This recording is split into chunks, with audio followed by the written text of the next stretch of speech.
اعوذ باللہ من الشیطان الرجیم بسم اللہ الرحمن الرحیم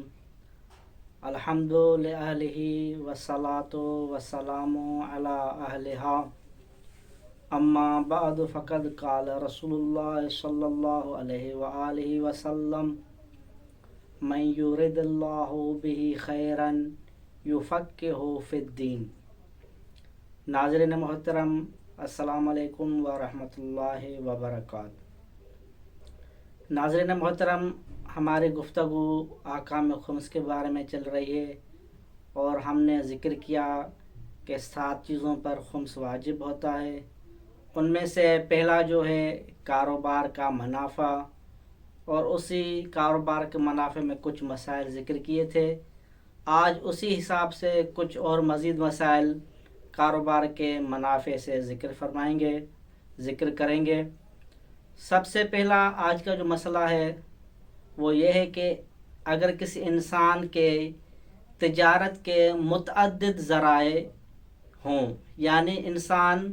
تجارت کے مختلف طریقوں سے تجارت کرتا ہو، یعنی اگر انسان اپنے سرمایہ سے کچھ شکر اور کچھ چاول خریدا ہو اور ان سب کا تجارتی حساب و کتاب جیسے خریداری، نقل و انتقال، تجوری، فائدہ اور نقصان سب ایک شمار کرتا ہو، تو ضروری ہے کہ سال کے اختتام پر اس کے اخراجات نکالنے کے بعد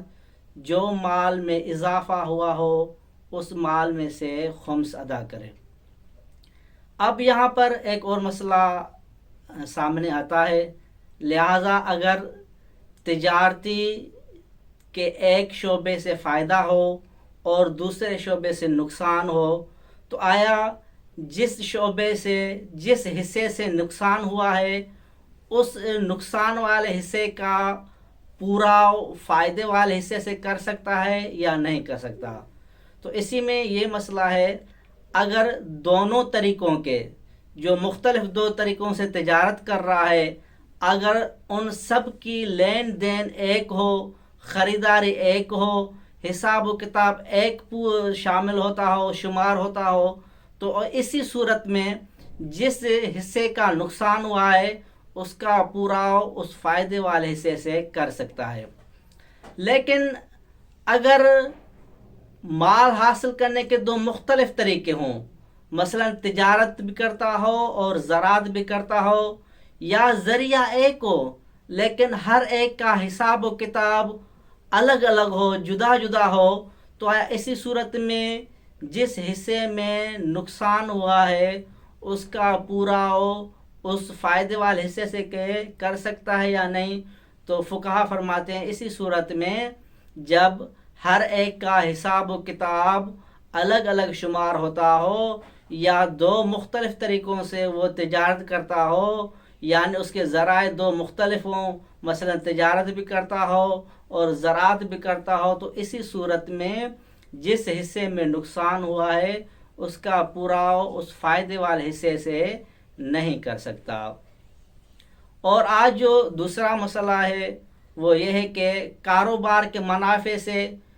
کون کون سی چیزیں انسان اپنے اخراجات میں سے شمار کر سکتا ہے۔ تو وہ فرماتے ہیں کہ کاروبار کے منافع سے کوئی شخص سال بھر میں جو کچھ، چاہے خوراک ہو یا اپنے گھر کے سامان وغیرہ ہوں یا مکان کی خریداری ہو یا بیٹے کی شادی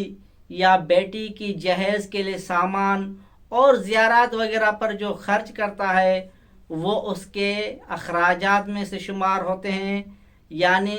اس پر خمس واجب نہیں ہوگا، لیکن اس کے شرط یہ ہے جو یہ خرچ کر رہا ہے وہ خرچ کرنا اس کی حیثیت سے زیادہ نہ ہو۔ مثلا مجھے صرف 1,00,000 روپے کی خریداری کرنی ہے اور میرے پاس حسب توفیق یہی ہے کہ میں 1,00,000 روپے کی خریداری کر سکتا ہوں، تو اب اگر میں اس 1,00,000 کے بجائے 2,00,000 کی خریداری کروں گا تو یہ میری حیثیت اور میرے حسب توفیق سے زائد ہو جائیں گے۔ اس شرط کے ساتھ گھر کا سامان، اپنی خوراک اور بیٹی یا بیٹے کے جہیز کے لیے جو بھی کچھ خرچ کرتا ہے اس کی حیثیت سے زیادہ نہ ہوں تو یہ ان کے اخراجات میں سے شمار ہوتے ہیں. جب اخراجات میں شمار ہوں گے تو اس پر خمس نہیں ہوگا. آخری مسئلہ جو بیان کرنا ہے وہ یہ ہے، جو انسان اپنا مال منت یعنی نظر اور کفارے پر خرچ کرتا ہے وہ بھی اس انسان کے سالانہ اخراجات کا حصہ ہے، یعنی اس مال پر بھی خمس واجب نہیں ہوگا، لیکن اسی شرط کے ساتھ جو چیز کفارے پہ دے رہا ہے یا جو چیز نظر کر رہا ہے وہ بھی اس کی حیثیت سے زائد نہ ہو. یعنی اگر انسان کی جتنی حیثیت ہے، جتنی حسب توفیق ہے، اس سے زائد نہ ہو تو یہ اخراجات بھی اس کے سال کے اخراجات میں شمار ہوں گے اور اس پر خمس واجب نہیں ہوگا. تو آخر میں دعا ہے خداوند متعال سے کہ خداوند متعال آپ اور ہم سب مومنین کو احکام الہی سیکھنے، سمجھنے اور ان پر عمل کرنے کی توفیق عنایت فرمائے. والسلام علیکم ورحمۃ اللہ وبرکاتہ.